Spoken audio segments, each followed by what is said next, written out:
पुर्तगाल का D2 visa. पुर्तगाल में file lock बंद होने के बाद आर्टिकल 88 और 89 बंद होने के बाद गवर्नमेंट ने अनाउंस किया था हम वीज़ाज़ को प्रमोट करेंगे और वीज़ाज़ को जो एप्लीकेशन होगी फास्ट ट्रैक पे उसको प्रोसेस करेंगे और हम अपनी एम्बेसीज में भी स्टाफ ज़्यादा करेंगे ताकि इनको ज़्यादा से ज़्यादा एंटरटेन किया जा सके।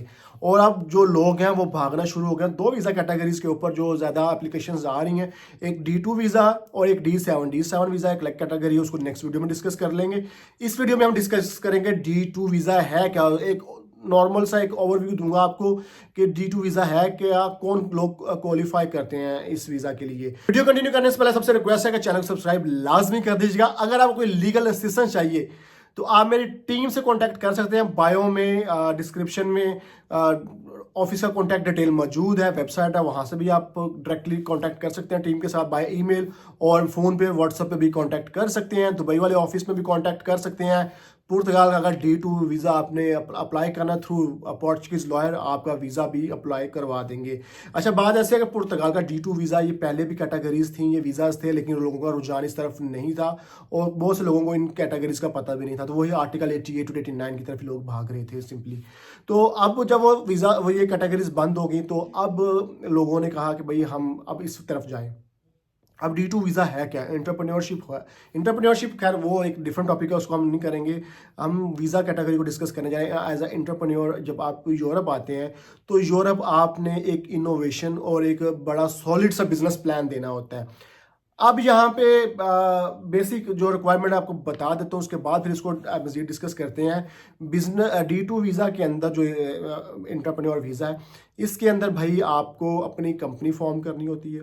कंपनी फॉर्म कर एक गुड अच्छा सा फिट सा एक business proposal, innovative business proposal देना होता है पोर्चुगीज कॉन्सुलेट को, या आप एग्जिस्टिंग बिजनेस के अंदर भी आप अपनी पार्टनरशिप कर सकते हैं और अपने शेयर्स लेके उसके बिहाफ पे आप वीज़ा अप्लाई कर सकते हैं। इसमें एक चीज़ का ख्याल रखिएगा, पार्टनरशिप करनी है तो साइलेंट पार्टनर नहीं आपको ना होना। ये नहीं कि हाँ वो जो साइलेंट पार्टनर होते हैं जिनको से प्रॉफिट मिलता है महीने का तो बस वही है।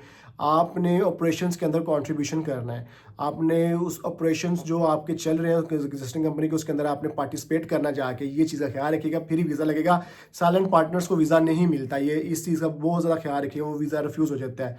सेकेंड नंबर पर आपने कुछ फंड्स जो हैं वो अपने वहाँ पे बताने होते हैं कि भाई ये हमारे पास फंड्स हैं जो मजीद मैं वहाँ पे जाके इन्वेस्ट करूँगा।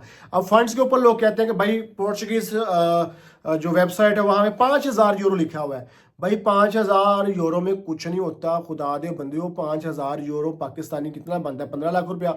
पाकिस्तान में 15 लाख में किराने की दुकान यहाँ पे नहीं खुली, तो आप वहाँ की बातें कर रहे हो। ये सब पुराने लोगों की बातें हैं जो वहाँ पे घुमाते थे और आपसे पैसा लेते। 5,000 में कुछ नहीं होता। अगर आप एज ए एंटरप्रेन्योर जा रहे हो D2 वीज़ा के ऊपर, तो आपको एक सॉलिड बिजनेस प्लान और एक हैंडसम सी अमाउंट आपने बतानी है कि भाई ये पैसे हैं जो मैंने वहाँ पे इन्वेस्ट करने हैं।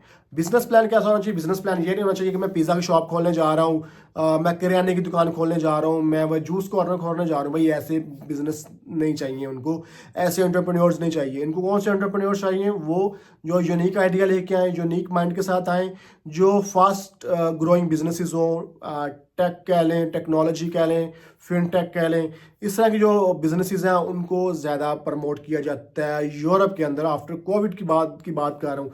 हाँ, अगर आपके पास बहुत बड़ी इन्वेस्टमेंट है, अगर बहुत बड़ा प्रपोजल है, हज़ारों यार वहाँ पे रेस्टोरेंट्स पहले चल रहे हैं, बाहर चल रहे हैं, उनको नहीं है, मजीद नहीं चाहिए उनको, उनके लोकल बहुत ज़्यादा है। आपने अगर इन्वेस्टमेंट करनी है तो ऐसे बिजनेस में करें जहाँ पहले मार्केट को रिसर्च करें, मार्केट के अंदर किस चीज़ का गैप है, उस चीज़ के ऊपर जो उनकी चैम्बर ऑफ कॉमर्स को रिक्वायर्ड है, उनकी जो बिजनेस कम्युनिटी की बिजनेस जो अथॉरिटीज़ हैं जो उसको डील करती हैं, उनको उन्होंने बताया होता है कि भाई हमें ये चीज़ इस एरिया के अंदर जो है ना, इस फील्ड के अंदर हमें काफ़ी ज़्यादा प्रॉब्लम्स आ रही हैं और लोग कम है, हमें इन्वेस्टर्स चाहिए। तो आप उनके अंदर इन्वेस्टमेंट करें, उससे रिलेटेड बिजनेस प्लान बनाएं, तो फिर ही आपका D2 वीज़ा लगेगा।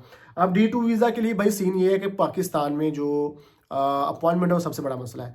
खैर अपॉइंटमेंट की तरफ भी आते हैं। D2 वीज़ा के अंदर सबसे पहले आपने पुर्तगाल के अंदर अपनी कंपनी फॉर्म करनी होती है। कंपनी फॉर्म करके बिजनेस प्लान बनाना होता है, बड़ा सॉलिड सा बिजनेस प्लान।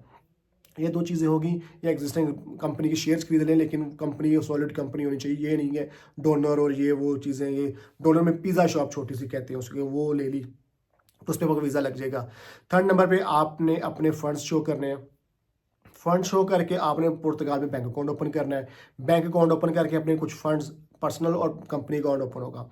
पर्सनल फंड्स भी आपने शेयर करने हैं और वहाँ पे सेंड करने अपने अकाउंट के अंदर, ताकि आपके 1 साल का आपका जो खर्चा है अपना पर्सनल, जो कि बेसिक सैलरी के अकॉर्डिंगली होता है, तो 9-10 हज़ार यूरो बनता है मेरे साल का, वो आपने अपने अकाउंट में डालना होता है। बाकी जो है आप अपनी कंपनी अकाउंट में भी डाल सकते हैं। कंपनी अकाउंट में कितने डाल सकते हैं?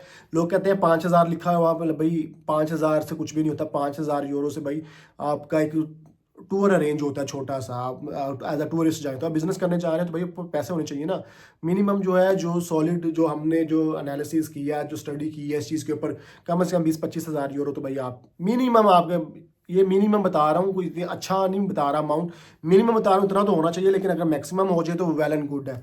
उसके बाद आपने जब ये चीज़ें कर लेनी, उसके बाद आपने अपने डॉक्यूमेंट्स सारे एक फाइल अप करने, अच्छी सी फाइल बनानी है। उसके अंदर सपोर्टिंग डॉक्यूमेंट्स ऑफ कोर्स, जैसे आपकी ट्रैवल इंश्योरेंस होती है, प्रूफ ऑफ अकोमोडेशन, आप पुर्तगाल में कहाँ पे रहेंगे पुर्तगाल में। अब कुछ एडिशनल चीज़ें भी मांग रहे हैं आजकल D2 वीज़ा के लिए, वो ये है आपका जो है ऑफिस का कॉन्ट्रैक्ट हो गया, उन पे डिपेंड करता है, वो कुछ भी मांग सकते हैं आजकल। एक तो ऑफिस का जो आपका ऑफिस है या वर्क प्लेस है उसका लीज एग्रीमेंट मांग रहे हैं। फिर आपका जो है अगर आपकी एग्जिस्टिंग कंपनी है तो उसके जो बैलेंस शीट्स और उसके जो फाइनेंशियल जो उसकी रिपोर्ट्स हैं वो भी चाहिए होगी। तो ये सारी चीज़ें आपने ऑर्गेनाइज करके आपने एम्बेसी में वीज़ा अप्लाई कर देना है। वीज़ा अप्लाई करना है भाई, वीज़ा जब अप्लाई हो जाएगा आपका तो सीधी सी बात है, पाकिस्तान में तो 7-8 महीने तो आपकी अपॉइंटमेंट नहीं है। लेकिन वो भी हमारे पास हल है उसका, जो पाकिस्तान में अपॉइंटमेंट नहीं मिलती उसकी अपॉइंटमेंट हम लॉयर के थ्रू, पोर्चुगीज़ लॉयर के थ्रू जल्दी करवा के देंगे पाकिस्तान से। D2 की भी, D7 की भी। इवन के जो लोग UAE और दूसरी कंट्रीज से, गल्फ कंट्रीज से अप्लाई कर रहे हैं D2 वीज़ा, उनको भी अगर अपॉइंटमेंट में प्रॉब्लम आ रही है तो वो कांटेक्ट कर सकते हैं, उनको भी अपॉइंटमेंट ले देंगे। इंशाल्लाह जल्दी की होगी, कोशिश करेंगे जल्दी की अपॉइंटमेंट मिल जाए आपको। तो वो अपॉइंटमेंट वाला मामला तो हम हल करवा देंगे आपका। लेकिन जो दूसरे चीज़ें हैं, बिजनेस प्लान और ये चीज़ें, ये आपने बड़ी स्ट्रॉन्ग, अगर वो चीज़ों में भी आपको हेल्प चाहिए, अगर आप ज़ीरो से लेके लास्ट तक की कोई सर्विसेज चाहते हैं तो वो भी अवेलेबल है, वो भी हो जाएंगी। तो भाई ये चीज़ें ऑर्गेनाइज करके हमने अप्लाई करनी है। अप्लाई करेंगे, आपका वीज़ा आपको 4 महीने का ये वीज़ा देंगे आपको। 4 महीने में ये वीज़ा लेके जाके अपने पुर्तगाल जाना है और वहाँ पे जाके बायोमेट्रिक करवाने और आपने TRC कार्ड मिलना है। 2 साल का इसमें TRC कार्ड मिलेगा, आपके 3 साल का रिन्यू होगा, फिर आपको सिटीजनशिप हो जाएगी।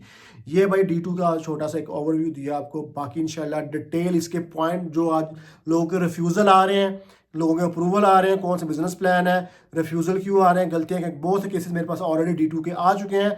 अब जो है ना, हम D2 के ऊपर सीरीज़ बनाने जा रहे हैं प्रॉपर, इसके जो प्रॉब्लम्स हैं, क्या कहाँ छोटे छोटे जो पॉइंट्स हमने डिस्कस करने हैं। तो अपना बहुत सारा ख्याल रखिए, वीडियो को लाइक शेयर कमेंट लाजमी कीजिएगा। मिलते हैं नेक्स्ट वीडियो में एक नई इन्फॉर्मेशन, एक नए टॉपिक के साथ जी। अल्लाह हाफिज़।